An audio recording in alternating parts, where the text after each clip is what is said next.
தாய் தமிழ் உறவுகளுக்கு வணக்கம். சற்றுமுன் விஜய்க்கு நீதிமன்றம் தடை விதித்தது. சற்றுமுன் விஜய்க்கு நீதிமன்றம் தடை விதித்தது என்ற தலைப்பில் இந்த காணொளியை காண்கிறோம்.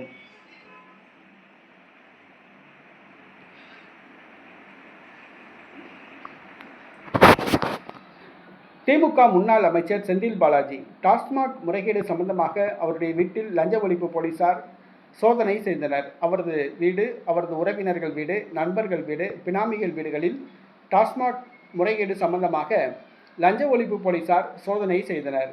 இந்த சூழ்நிலையில் எந்த நேரத்திலும் செந்தில் பாலாஜி கைதாகலாம் என்று எதிர்பார்க்கப்பட்டது.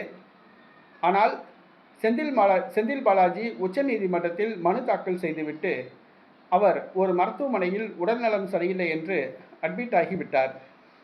செந்தில் பாலாஜி முன்ஜாமீன் மனு இன்று மாலை விசாரணைக்கு வந்தது.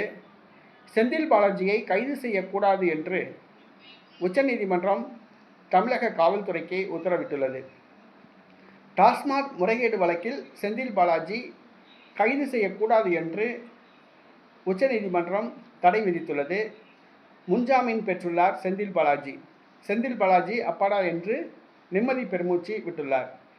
தற்பொழுது ஜோசப் விஜய் செந்தில் பாலாஜியை எப்படியாவது கைது செய்து சில நாட்கள் சிறையில் வைக்கலாம் என்று திட்டமிட்டிருந்தார். ஆனால் அவரது பழிவாங்கும் நடவடிக்கைக்கு உச்சநீதிமன்றம் தடை விதித்துள்ளது.